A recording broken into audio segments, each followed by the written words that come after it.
It's my fault. Go.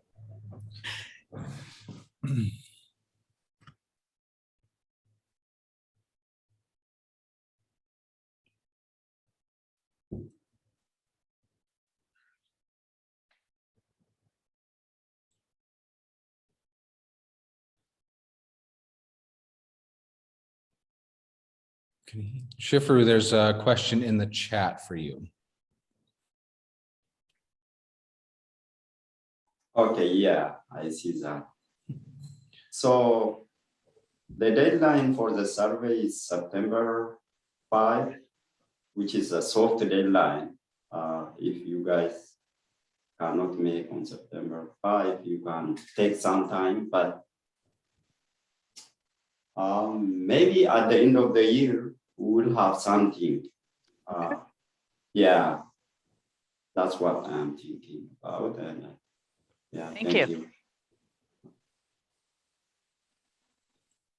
Okay, any other questions? Okay, Shifarew, thanks for coming. Feel free to stick around and listen.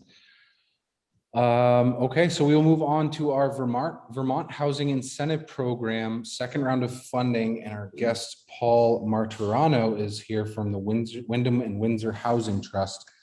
I will go ahead and spin the laptop so that everybody can see Paul. Hope my hand is okay. I'll take this off while I'm speaking, I guess.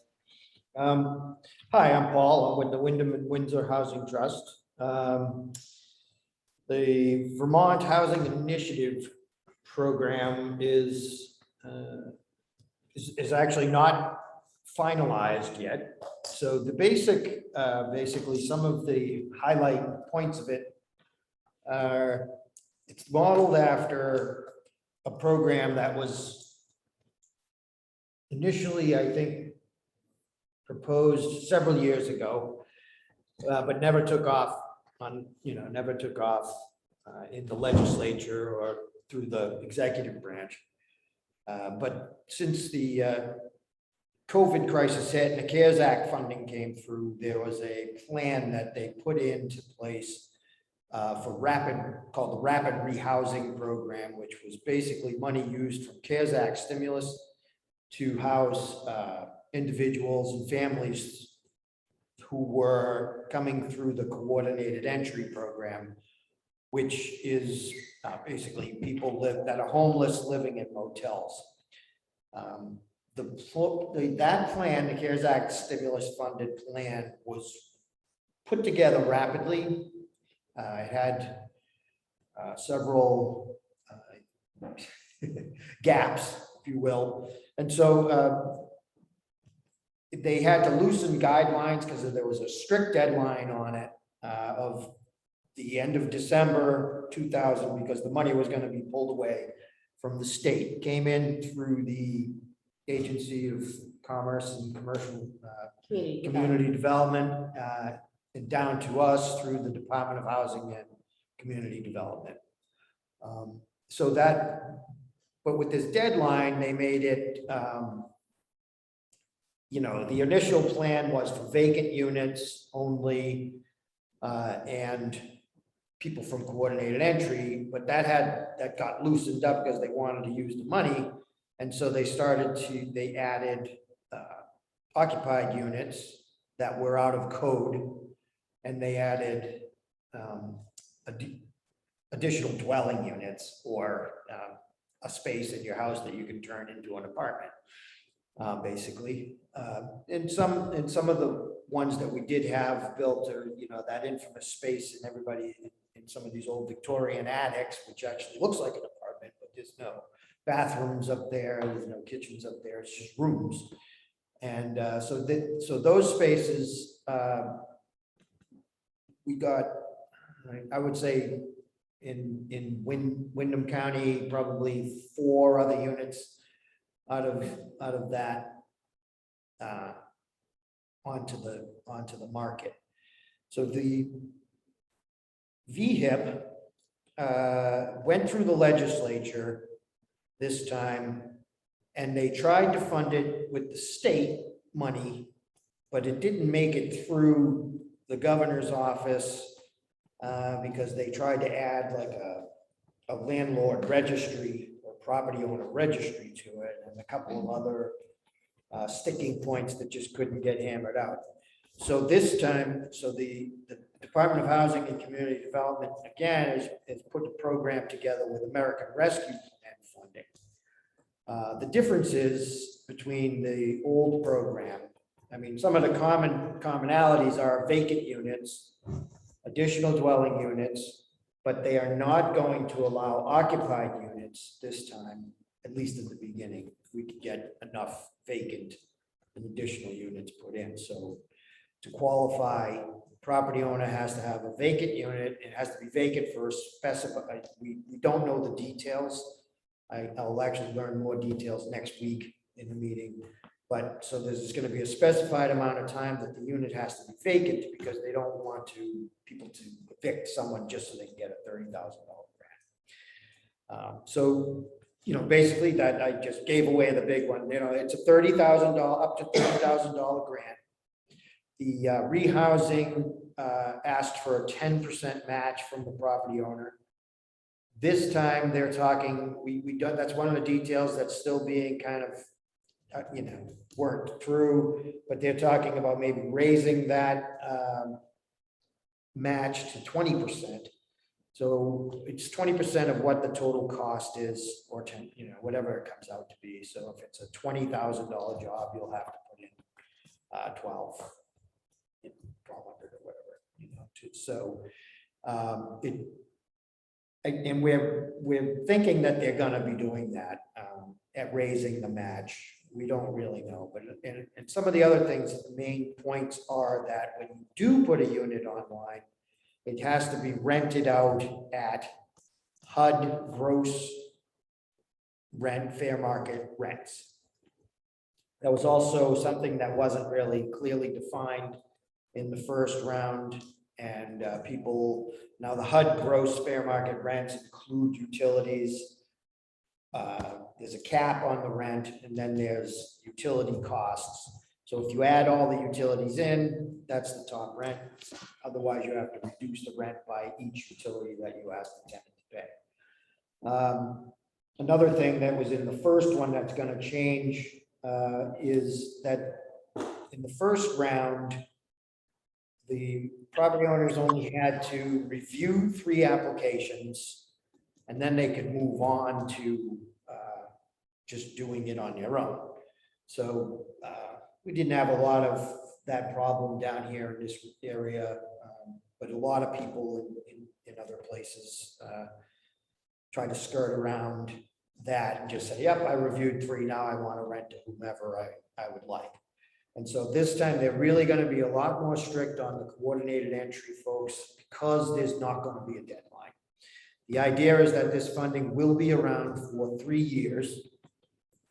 It'll be available to property owners with a vacant unit that has been vacant for a certain amount of time.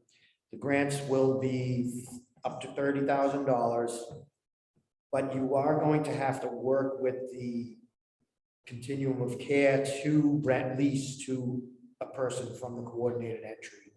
And they're saying, we're wondering, well, how are we going to enforce that? So we don't really know, but some of the things that have been tossed around is that a property owner may have to come to us with a petition and say, I don't know why, but they keep sending me different people, or that, just don't fit my criteria. And so that we'll have to actually petition each case individually, rather than having the 3 strikes on the leases that you're out. So the money is definitely going to be, it's available. It's going to be, but the criteria is going to be more clearly defined. And we're not going to have a hectic deadline this time. So those are some of the main differences. Paul, can we just talk about coordinated entry for everyone, because we're not all embedded in the housing. Well, so coordinated entry, so coordinated entry, actually, Sarif probably knows about this too. In the coordinated entry is basically people that are currently being housed, they're homeless. It could be individuals or families being homeless in the motel system. It's very, that's coordinated entry, someone coming out of a motel living arrangement that's being funded by the state. That's basically the coordinated entry people. The continuum of care is a wider swath of people, of supported housing plans or initiatives to house people that are, with, mental health issues, or, could be anything, Section 8, or, it's a wider swath of housing challenged individuals. So, but the coordinated entry is definitely specific to homeless individuals that are currently in the motel system or got into it. We don't really know. So we're trying to figure out, how, if there's going to be a way to get people into the motels so that they can, because some of the issues that could arise. There's a number of them which I won't get into at this time, but. Right, and my concern around this is that we don't have a lot of homelessness here. I mean, there is, very few, and I can't picture, but I mean, it could happen. One of our landlords decides to go through this program, they renovate, their space. And then we might get somebody from Brattleboro that is homeless. Yeah. And, that could be a real, actually a negative. yeah, because we're it's trying not. to house, we're trying to improve the housing opportunities for those who are local. Yeah, and that's what I'm seeing a lot when Yeah. I'm on the Southern Vermont Housing Coalition calls, and I am seeing that, they are really focused on homelessness, and I understand why, because I mean, they have people living still in hotels, and it's important to get those people back into apartment, real housing. So and I know that there was some families that they set up with camping and things like that for the summer. Yes. But so I mean, depending on the flexibility and how it all rolls out, I think we need to keep our eye on this so that we can use this as a potential resource to the housing stock that we have in Dover and Wilmington that needs improvement, but they might not be eligible. Well, and that's really, so the coordinated entry is regional.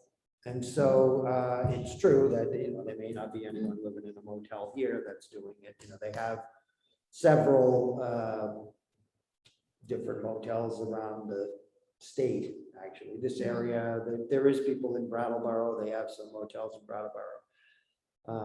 There's, they're all over Springfield, Rockingham, Manchester. I mean, so you have in various places. Right. I'm not really too sure. I'm not in the coordinated entry, so I'm not really too sure where they all are. I know that we worked with an agency, continuum of care that we worked with is Groundworks and NeighborWorks, Groundworks in Brattleboro, to work with the property owners that we had in Brattleboro, and actually they have various catchment areas, and so it doesn't necessarily break down through counties. But Wilmington, the catchment area, fell into Brattleboro's. But I'm not sure that we have any hotels currently in that program in Wilmington. I'm sure there are people, no doubt, that originated from Wilmington that may be in hotels in Brattleboro, maybe Hamilton too. But, yeah.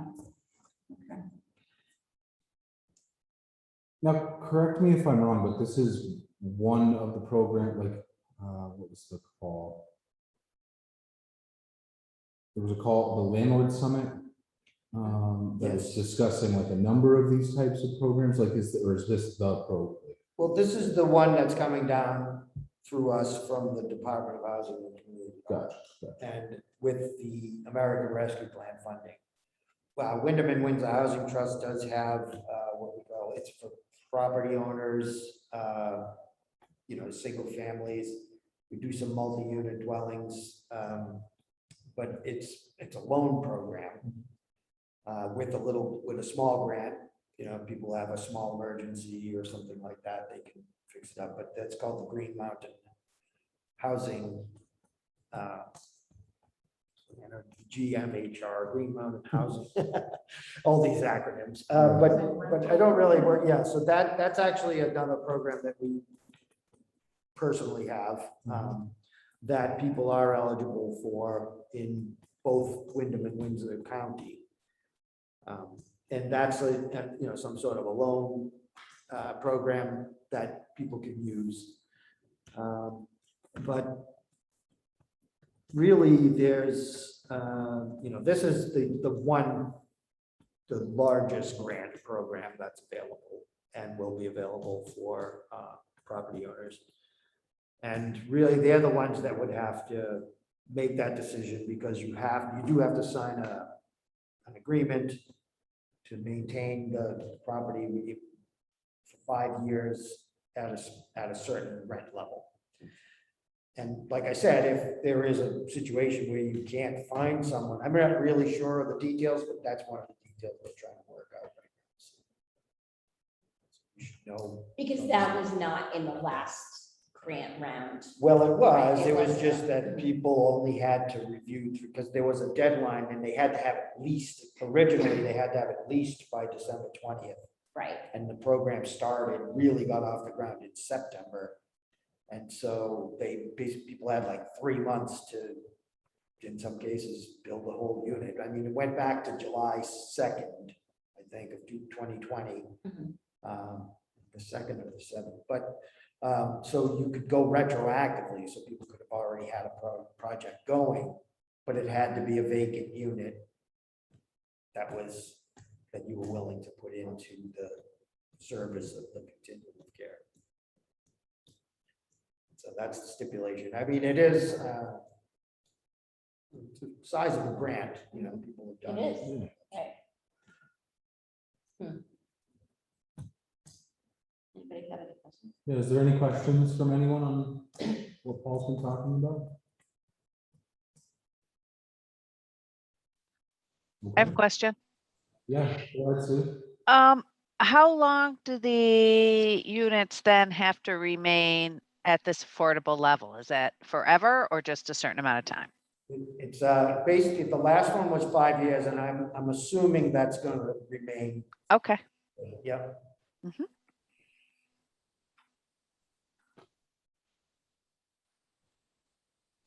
Any other questions, comments?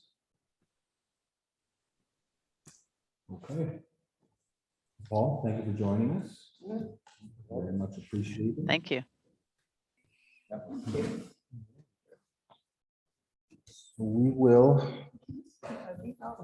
No, that's the Vermont Teachers Project. But I will give you this one in just a moment. Okay, so we're going to go ahead and move on to the shared housing classes, which Gretchen was going to speak on. Well, actually. And Sue? might- Yeah. Okay. A better update. Okay, so Gretchen sent me information about getting the shared housing more publicized, the classes that are going to be available through Anne Marie Poular and Share Home. So we put together a press release based on the information she gave us. It's now been submitted to the Deerfield Valley News and should come out on Thursday, and hopefully this week and hopefully the following 2 weeks. And requesting anybody that's interested in these classes, which we would pay for, contact me by the end of by August 31. So by August 31, contact me. Charge for the classes are $60 to us, or $80 if they signed up on their own. But we would cover that charge. Also, the ad is appearing hopefully on Wednesdays between now and the end of the month in the Commons, and I sent it to the Brattleboro Reformer and asked that if at all possible, they put it in more than once. So, and before the end of August. So Anne has offered us this discount. One is class is basically an introduction to the idea of sharing housing and why people might be interested in that. And then the second class is actually how to interview somebody, how to go through the process of finding a housemate. And both of these offerings are online, so people will need to be online, and that's clearly noted in the press release. My name is at the end, and email for anyone that would be interested in participating or seeking more information or some support around that idea. Hi, Becky. Any questions or thoughts on that? Are we posting these on the town websites? Oh, we should. Yeah, we absolutely can. So I'll make sure, I'll get it to Jeanette for the Dover site, and then we'll put it on Discover Dover as well. So with press releases, we only run them once. That's most newspapers' general rule of thumb, once and done.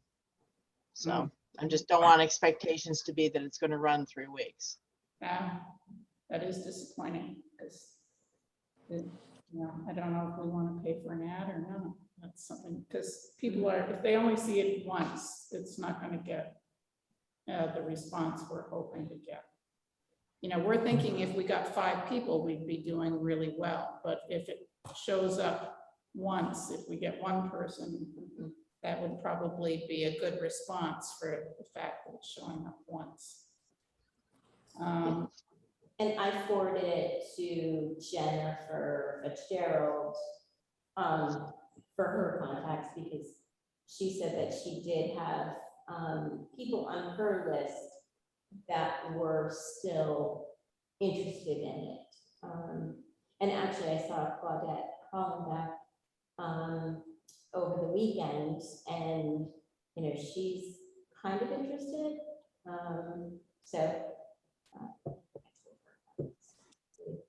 She'll sign up. Yeah, I mean, Dover has a mailing list of strictly, business owners and residents. I'd be happy to share with them. I don't know what the chamber has in terms of like a non-tourism kind of mailing list, and I don't want to send it out too far and wide. Yeah, that's for the, I'm not sure how much of that helpful. I mean, it's good to get it out there, but I'm not sure how helpful it would be to necessarily the business owners. I'm wondering if we really should consider, a small ad. So this is Becky, and we've sent it to the roughly 150 that we help or assist. So that's gone out in the valley to those 150 homes. Also, you might want to look into the Front Porch Forum, because many, many, many people read that. Do you belong to that, Sue? No. I can do that. Do that, okay. But if we could get it in several areas, do you belong to it, Eric? No, but I can. Okay. It's not a problem. Putting it, because I think mine is different than yours.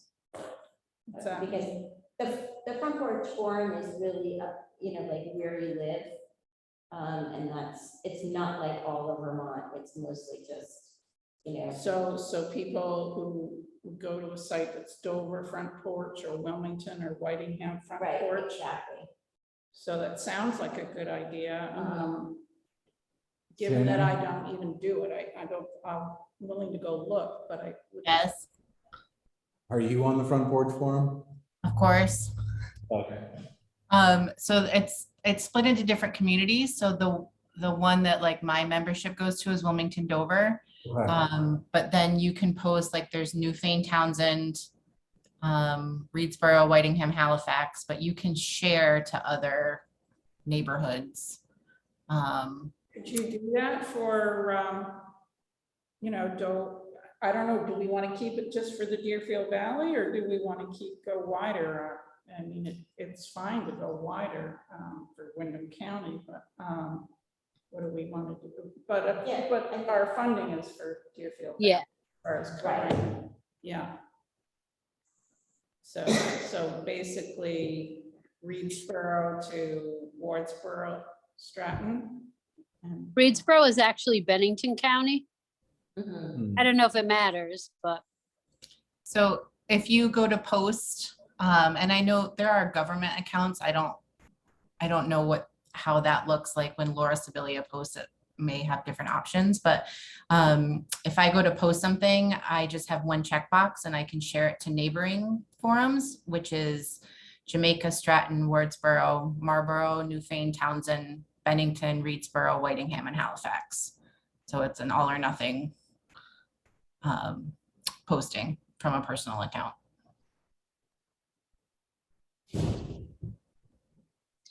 so there isn't a government account that No, Dover we or don't that have We one. don't. Wilmington has. Yours is a I personal, don't think Wilmington does. yours is a personal also. then. Yeah. That seems too wide. Vicky, would you No, I like think it a is. government I think it one for Dover? I don't know. I look at Front Porch Forum and they maybe have 2 posts every 2 weeks. There's not a lot of activity on it. So Right. I open it once a month just to see who's on it. But I find it's really not relevant regularly, at least in this area. I'm sure some of the other areas are more active. So what if we share from, let's say, you know, either the Dover Instagram? Oh, we have an Instagram now, Vicky. We meant to tell you. Surprise. And we also, like, obviously the Facebook. What if we were to share from there, you know, looking, you know, mentioning specifically, hey, you know, Dover homeowners, and kind of doing it that way? Yeah, we have a housing one, the committee, We do? have a Facebook page. We do. Yes, we do. Who owns that? I think I do, Oh, Well, there you go. learn all kinds of things. right? We did it when we did the surveying Oh, for gotcha. the Okay. housing analysis. Yeah. I think. So, So maybe we can share there as well. So we'll, I think, you know, even if it's not in a press release for 3 weeks straight, which again, you know, like Vicky said, that's not typically how the Right. paper does that. So Right, it's, okay. there's still plenty of other avenues we can kick it out to. If you can just share Sure. the text with us. Sure, absolutely. we can I don't make know that if happen. Vicky's seen it. I mean, I would like to know what it, pardon? Have you seen the press release by chance? I saw it on somebody's desktop. They were editing it because I we would- edit everything for our format. It would be nice to know just what that size would cost if it was an ad, if we wanted, mhm. if we could come up with the funds. You know, is it gonna be $50 or is it gonna be $10 or $20 or maybe you could share that with me and Gretchen and Eric, and we could make a decision. Vicky actually just shared the rate card with us. You know, probably pretty it up a little bit from what a typical press release might look like, but we Right. can. Right. Actually, I believe I still have that. Don't mind my face. Well, we could do something as small as a 2x2 that basically had the highlights and drove people to the link or whatever for $34. Okay. But, That's yeah. what I was thinking, something, you know. Yeah, that's small. It's not, you know, big catchy. Or we could go to a 12th page for $59. So those are options. Maybe do the press release this week, skip a week, and then do an ad or whatever. Figure something out. But I don't have it in front of me, so I can't tell you exactly. But if we did the press release this week and next week, the ad, I think we'll have that continuity, and then leave it, and Facebook and whatever else Mhm. is out there, and that'll give some people some ideas, and then if they're at all motivated, they will respond. Give you credit to the Valley News. I mean, that's what we all rely on more than Right. anything in That's the right. Deerfield Valley, I think, as far as, you know, I don't, speaking for myself, but I think I'm pretty representative. If you want to know what's going on, you look in the Valley News. Right. Yeah, I would be in favor of an ad. What do you guys think? Yeah, I think a week of an ad is a good idea.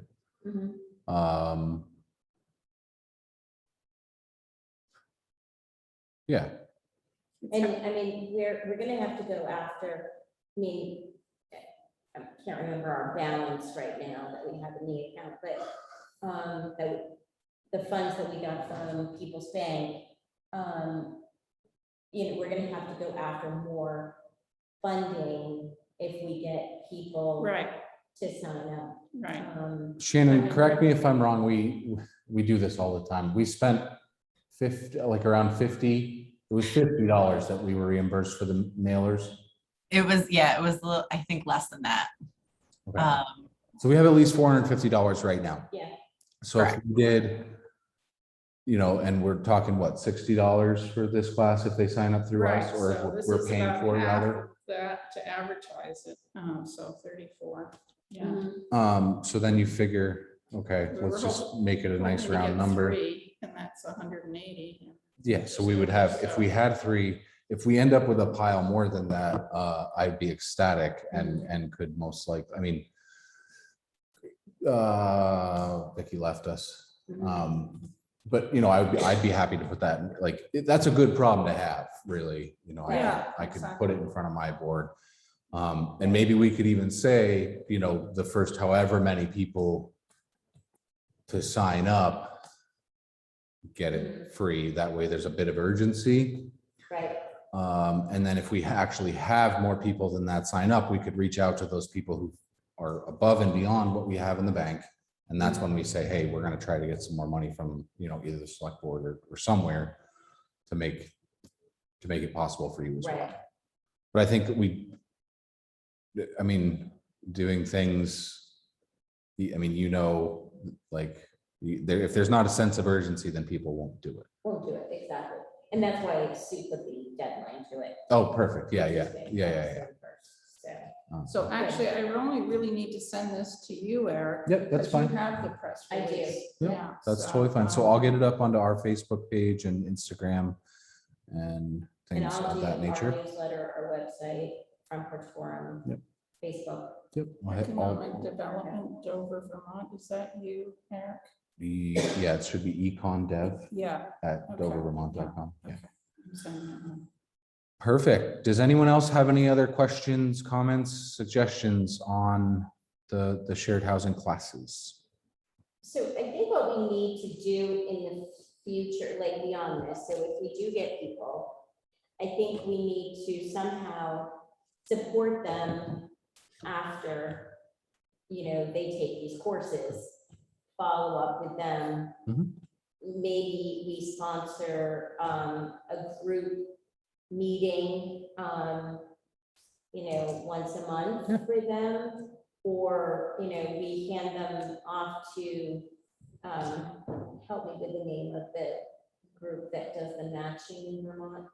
Well, home shares out of Home share. Burlington, Yeah. but also share home, Anna Pular out of Dummerston is, yeah. She But doesn't within do- She themselves, doesn't do matches though.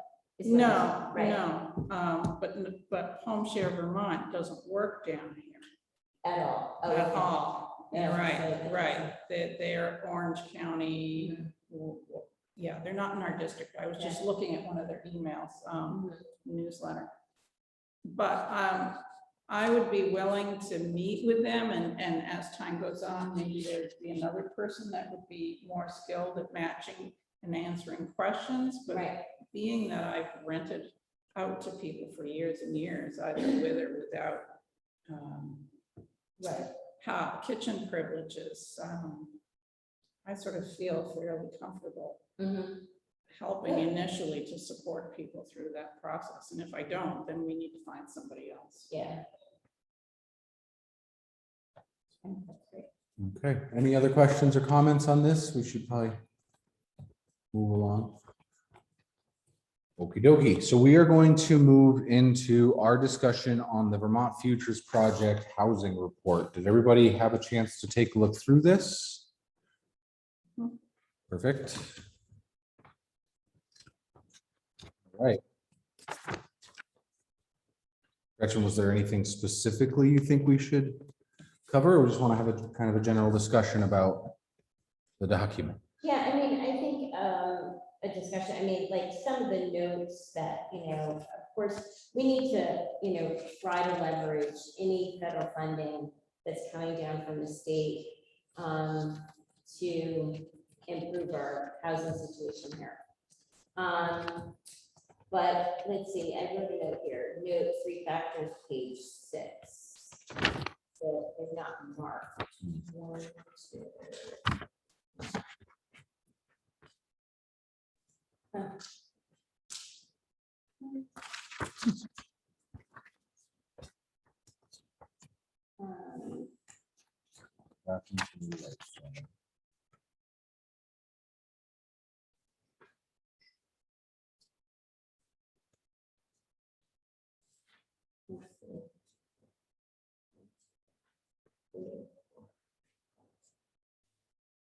Oh, yeah, at the top of that, adapting to. Oh, 3 key factors. 3 key factors contribute to Vermont's chronic housing condition: affordability, availability, and suitability. And, I do think that, these are the exact things that do have impact for us here is, like a lot of our housing stock is really not affordable. It's out of range, and it's not suitable for some of it. It's not suitable for living, and that's what our housing analysis came back at. So, and I think the other thing is in this, the last sentence in this paragraph, the lack of healthy housing inventory in Vermont has led to bidding wars that are driving up prices even more. Which is, like, it's just not okay. I mean, we can't, there's not a lot that we can do about that, but. And then, I do think on the next page, unblocking the housing pipeline. I think we should really be looking at, it was really good to hear Tracy from Mount Snow talk about, all employees are going to be paid $15 an hour. That is like, wow.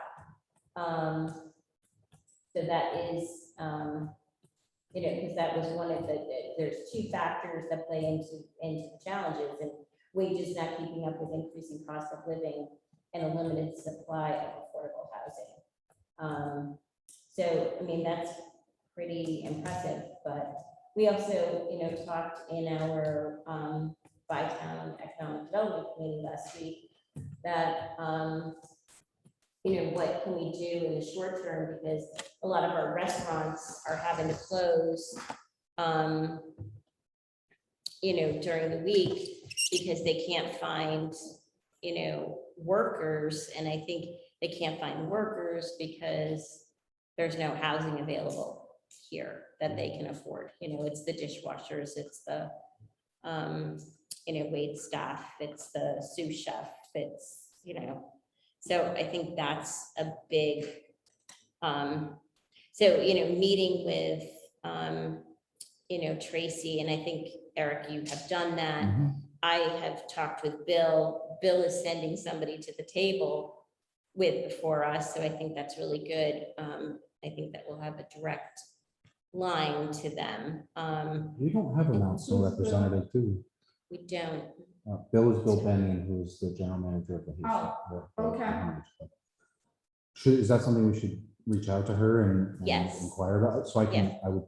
I can definitely do that. Yeah. I think it would be important to have somebody from their side, talking about this stuff with us. Yeah. I mean, and she, indicated that they're going to be using Snow Lake Lodge as their housing. For Tracy or? Tracy. Said that, Yeah, and then the Hermitage Club, they need housing too. for their- correct. Right. They seem to be okay with this year, they think.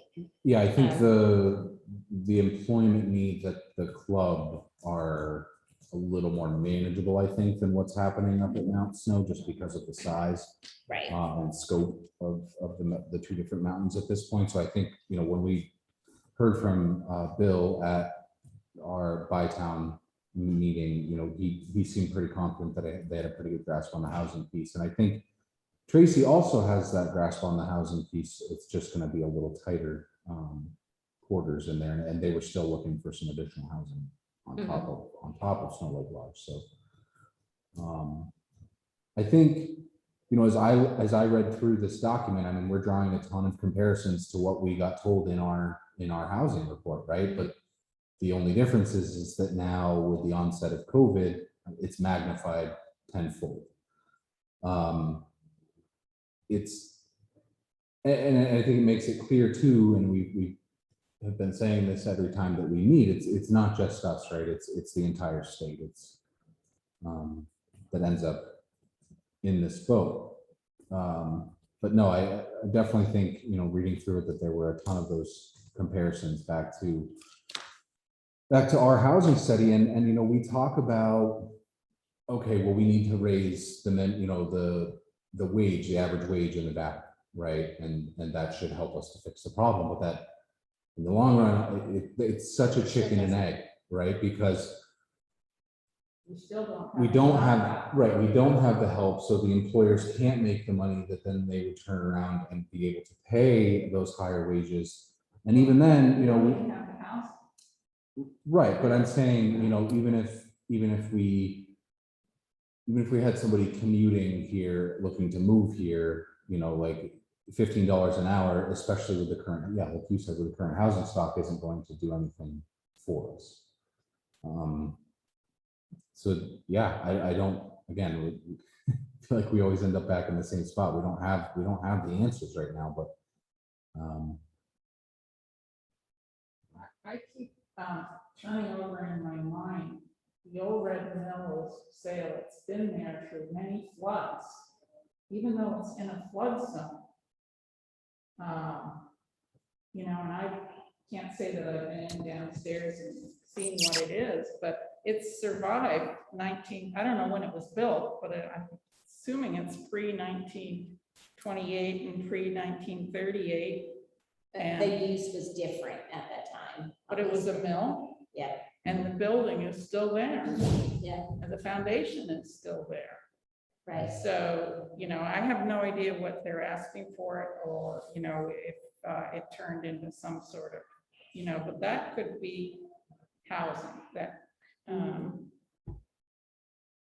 So I don't know. I just, wonder, if we at all, if a developer could find a way around those flood issues, with the water being able to run through it, Right. with a window or doors open, so that when the water runs through, which is apparently what it does.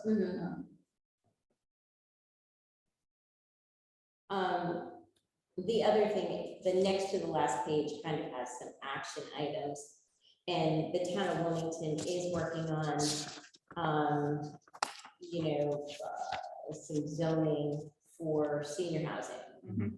And there's quite a discussion because there's planning commission members that are kind of like in and out, and they had a robust meeting the other night because they're having a hearing on this senior housing thing, the new regs, and it kind of it is helping I feel, but it's also, they're still gonna have to go through the development review board. And there's a lot of people that think that it should be contained just to the village area, and we shouldn't be focusing on all of Wilmington. But, you know, my point is that, you know, there are empty lodges all over Wilmington, that could be, you know, viable, and they have septic and water, you know, already. But, you know, the zoning administrator feels differently about that, that it should only be on town sewer and water. But, and then, you know, again, Mount Snow owns the Howe Field, Howe Farm.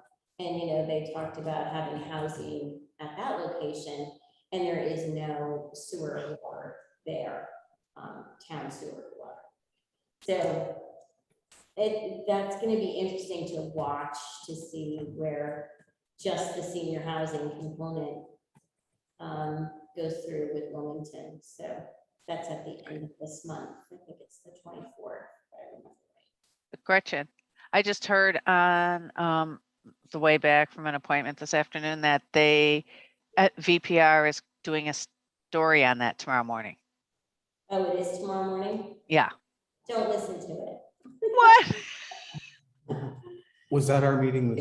Yes. Oh, good, good It's stuff. with Howard Weiss Tisman. Yes. What was in the paper today? Or online today, I guess is what you're talking about. Oh, I already looked at it. I you already did? saw it. You already saw it. And it's with Oh. Eric, myself. You know, I didn't make that big a deal out of it, so I'm not sure, because it was all old news to me. We're not internet connected here, huh? Okay. Or, There I was- guess I would have to, let me go and connect. Okay. Yeah, I actually looked it up today, but I didn't see it online, so. Yep, they were advertising it, saying it was going to be in the morning. Oh, really? Okay. Enter security key. But anyway. Welcome to BVR with a capital. Okay, thank you. Evidently, looking at these, you know, it's a lot of zoning information. It's, you know, developing regional strategies and invite business leaders and owners to the table to address worker housing needs. And I think, you know, like bringing to the table, you know, Mount Snow and the Hermitage Club is a positive step for us. I mean, they've been here before, at least Mount Snow has to this table, but then when things got transferred over to Vail, everything changed, so. But I don't know, I think that we should be thinking about these action, you know, implementations that we could potentially do. But Yeah, and it's like you said, I mean, Wilmington's already on top of some of this stuff in terms of the elder housing. I know our planning commission is having like very in-depth conversations about what accessory dwellings look like within the town of Dover, and because we're working on our town plan at this point, so those conversations are being had right now, and I think that they have a very good understanding of that, you know, the lack of housing and the need for housing in Dover, so they're going to be geared more towards, you know, making that accessory dwelling easier to put up and keep up, basically. So does anybody else have any other questions or points on this before we're getting right down to the end? Okie dokie. So Gretchen, do you mind just giving us a brief update on what happened at the Southern Vermont Housing Coalition meeting? it was yesterday afternoon. You know, there's this word again, coordinated entry. There was 191 that were considered. I mean, that's pretty big in the Brattleboro area that are homeless. 101 191 families are people or people, units I or believe. Could be individuals or families. And they did a little recap of the landlord summit where, you know, they were generally positive comments, but some felt that, you know, there was too much information. It was overwhelming for the newbies. Yeah. So, It tended to overlap, I think, is where because there was a lot of like the V programs that were discussed during this thing. So like between VHIP and V this and V that, it just got, it did get a little crazy. the DeWitt block, which is like where Emerson's furniture store is in West Brattleboro, they got a northern border grant for redevelopment of that. That's not West Pratt, that's downtown, next to the transportation center. Right, isn't that what I said? No, you I said. thought you said West Pratt. Yeah, I said West Brattleboro. I don't know. So I don't know if that Go back to somehow. So it was Emerson at the furniture store and it. They used to use it for a warehouse. Oh, so it's in West Pratt, is that what you No, said? no, no, no, no, no. No, right, I didn't think so. It's right next to the snow block. Yes, Yeah. that's correct. And it's like 4 or 5 floors. Yes. And then there was a lot of talk, the BDCC did a presentation on their refugee resettlement program that they're working on. And this is, you know, like really to grow the population. However, there was a lot of questions around, you know, well, you're going to be placing these people here. Isn't that taking away this stock? And, you know, they don't feel that it's the same stock. But I think, Sue, do you have a consensus of how they came back around about that? Well, I think they're still working on it. I don't think they figured it all out yet. But they have a lot of people working on it. You know, there's a need for employees for some of our employers in the region, and they hope that this will, you know, help to address some of that. I mean, yeah, it's the same issue. People need housing and we need workers, so. And we need to build more housing too, probably. Right.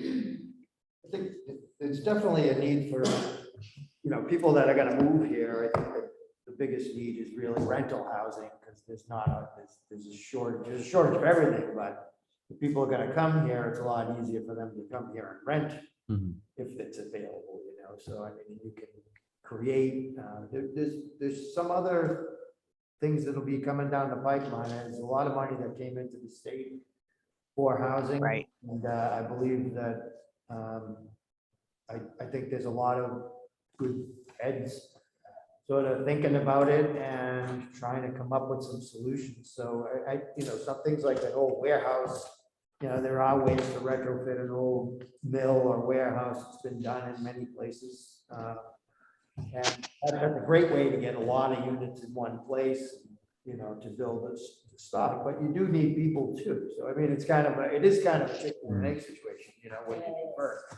But They did that with a portion of the Colony Mill in Keene, did they not? yeah, I think some of it did, yeah. Yeah, and the housing.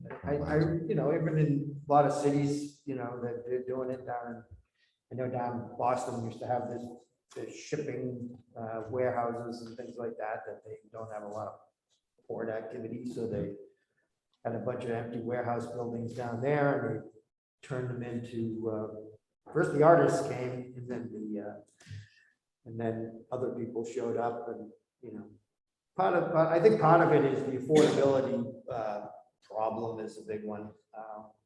We actually have another program, which is a purchase rehab program. But the cap for the price of the house is 175,000. So the program was created in 2020. That was a good cap and it seemed reasonable. But then the housing prices went to haywire. But that program is for new buyers. I believe it is for single families, but it could be multifamily too, where you get a down payment and a rehab grant. And it becomes like a shared equity type situation where you pay the grant back or you don't pay the grant back. It just goes into the deed. and becomes a covenant on the deed. But, you know, there's a lot of solutions, I think, keeping your eyes open for any money that comes down the pike and, you know, just keep plugging away. The VIII program is a way where you might be able to get some people in, not necessarily, you know, they might, one thing about Wilmington is, and Dover, you have the mover coming through here, so you do have some basic transportation. Where you might be able to get workers to come up here and work with $50 an hour jobs up in Stowe. Maybe discussing some situations with the mover to increase their availability to workers, you know, maybe scheduling more later shifts because people are working later in restaurants and bars and stuff like that. And they can't go anywhere after, I think, the movers stop here, 7 or 8 o'clock, the last bus probably leaves town. No, I think it goes late. Later At least on on weekends. weekends. But yes, that's why we're talking about using lodges that are empty and, you know, the mover goes by some of these. And the zoning, I know that the, you know, the infrastructure situation is tricky, you know, because of the sewage and things like that. It's a little more difficult if you're gonna put 20 units on a septic tank, that's a little more difficult. Yeah. Adding it to the sewer line. Right, yeah, it is. You know, there's, Can be done. it can be done. I think it's just steps that need to, you know, and a lot of blind investment has to go into it. That's the trick. Right. But anyway, that's my 2 cents in the. Well, thank you, Paul, for joining us and Shifarew as well. Shifarew, sorry. And we will be meeting again next month, the second Wednesday of the month. If there's anything anybody wants to get onto the agenda for that meeting, please let me know the week prior and I will make sure to get it onto the agenda. Other than that, everybody have a great afternoon and we will see you next month. Thanks so much. Thanks. Goodbye. Okay.